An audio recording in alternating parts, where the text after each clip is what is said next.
Hola amigos, bienvenidos al podcast de la SEG Núcleo Pichincha.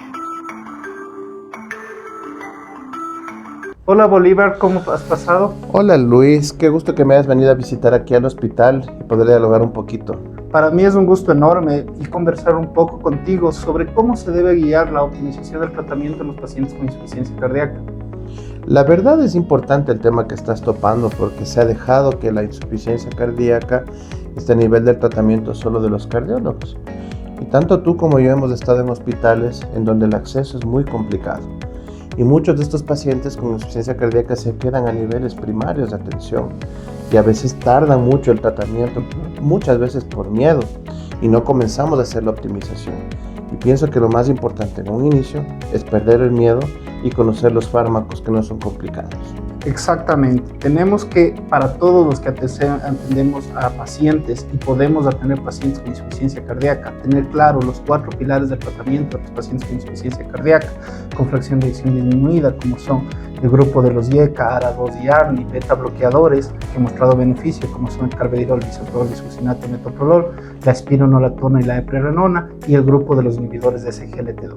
Una de las cosas que muchas veces causa miedo es el riesgo a la hipotensión. De manera general, este grupo de pacientes, muchos ya tienen presiones bajas. Introducir estos medicamentos puede causarme miedo de que caiga más esa presión y tenga problemas. ¿Cómo debemos remediar esto? La verdad es un arte tratar a los pacientes, pero ese arte hay que aprenderlo, ¿sí? Entonces, de pronto la primera indicación que nosotros podemos tener con ellos es elegir medicamentos que en un inicio no te bajen la presión arterial. Podemos utilizar beta bloqueadores selectivos como por ejemplo el bisoprolol o el nebivolol junto con los SGLT2. Los dos medicamentos a un inicio van a aumentar el gasto cardíaco. Al aumentar el gasto cardíaco, ¿qué es lo que va a producir? Que la presión arterial en vez de bajar se aumente. Entonces eso ya nos da una plataforma para que podamos hacer las titulaciones del caso. Muchas veces algunos pacientes caen en hipotensión en las primeras titulaciones cuando se utilizan los IECA, ARA2, espironolactona o los antagonistas de la aldosterona o los ARNI en este caso, ¿no?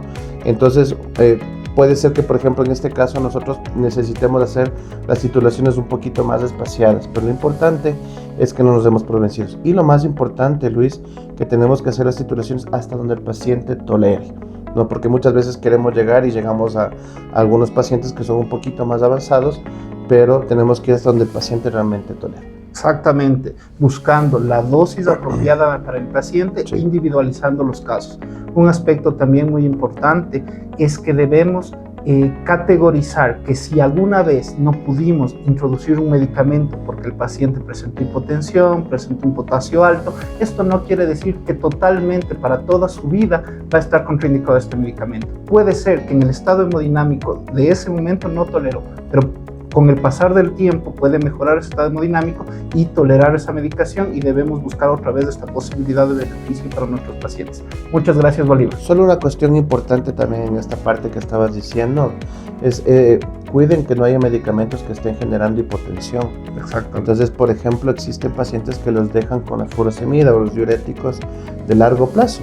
Y obviamente antes pues teníamos pacientes que se iban descompensando, pero actualmente con los medicamentos que disponemos ya prácticamente la hinchazón es mucho más incomún. Entonces no tengan miedo de retirar la furosemida, los diuréticos, y hacer una optimización adecuada que los pacientes van a estar más compensados. Exactamente, y hay medicamentos como por ejemplo tratamientos para problemas muy comunes como de la hipertrofia prostática benigna, Por que ejemplo. pueden causar los problemas de hipotensión y Exacto. no nos dan beneficio en disminución de mortalidad como sí los tratamientos de insuficiencia cardíaca. Entonces tenemos que tener en cuenta el global de mi paciente para saber cuál es el problema que me está impidiendo la optimización correcta en estos pacientes. En relación a los diuréticos que tú mencionaste, es importante la educación al paciente y saber reconocer los signos de congestión que él pueda tomar en ese momento, y después, si ya no tenemos congestión, más bien retirarle, porque a largo plazo no le va a dar beneficio en sobrevida a estos pacientes. Por supuesto, la más importante herramienta que tenemos con los pacientes es justamente la educación. Aprendan a decir a sus pacientes que controlen su peso y que puedan ver sus signos de alarma para que no tengan problemas. Perfecto. Muchísimas gracias, Bolívar. Qué gusto que me hayas venido a ver. Un gusto para ustedes. Hasta luego.